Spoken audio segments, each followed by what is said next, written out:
wondered if this was what made the banker so ruthless, so narrow in his perceptions. At once, Cole chided himself for this ungenerous thought. There were plenty of men born and bred in the West who were just as ruthless as Maxwell Harris. And many a townsman, and certainly a great many sodbusters, had come to regard Cole's father as a harsh, unrelenting law unto himself, just as harsh and just as unrelenting as Harris appeared to them now. Even now, Cole knew, the presence of Del Randall had a way of quieting a saloon or sobering a poker game. But Del Randall was not Maxwell Harris, Cole told himself.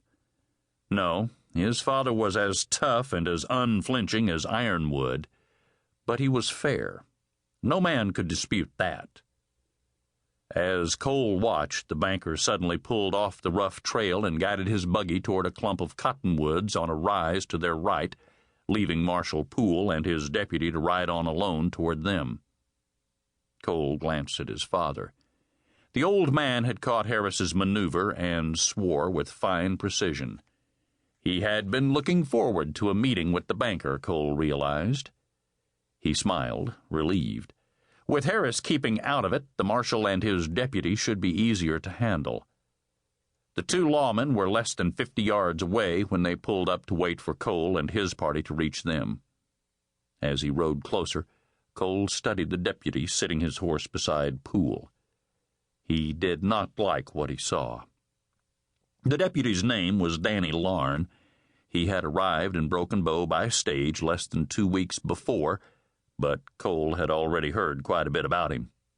On his arrival, he had left the stage expensively dressed, a gleaming pearl-handled Smith & Wesson laced gunslick fashion to his thigh. 2 days later, in the Lady Luck, poor Sam Bellows accidentally spilled whiskey on Larn's coat. Sam was a local hothead, always truculent in his cups. An argument followed, and before anyone could stop them, both men reached for their guns. Larn's polished Smith & Wesson flashed from its holster, spitting lead. Sam was dead before he hit the floor, 2 neatly spaced holes in his shirt. Thus had Danny Larn presented his credentials. He was another of the hired guns Harris was gathering around him, and his reluctant toady, Marshal Poole. And this was the man who was today siding a U.S. deputy marshal. They had ridden close enough now, Cole judged.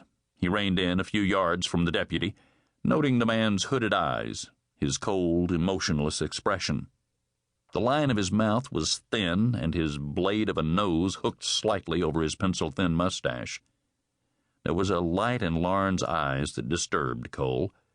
It reminded him of a rope-shy bronc, mean and unpredictable, and very dangerous.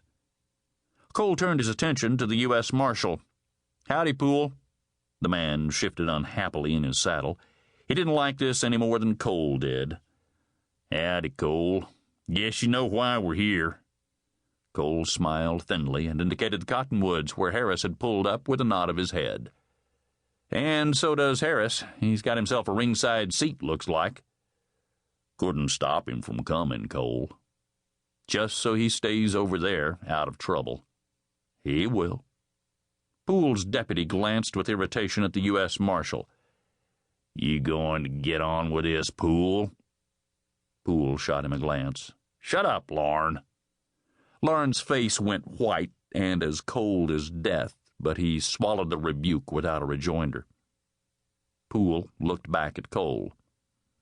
"I got a court order here, Cole, signed by Judge Warner, enjoining you to drive your cattle off this land."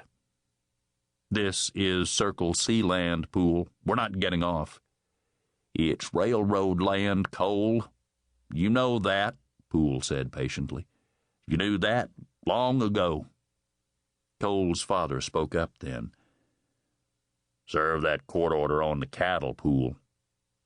Poole showed sudden exasperation. He chucked his hat back off his forehead. "You can't fight the government, Cole." "Sure we can." "How?" "By fighting Harris." "It ain't Harris alone you're fighting." "Sure it is, Poole," said Cole's father coldly.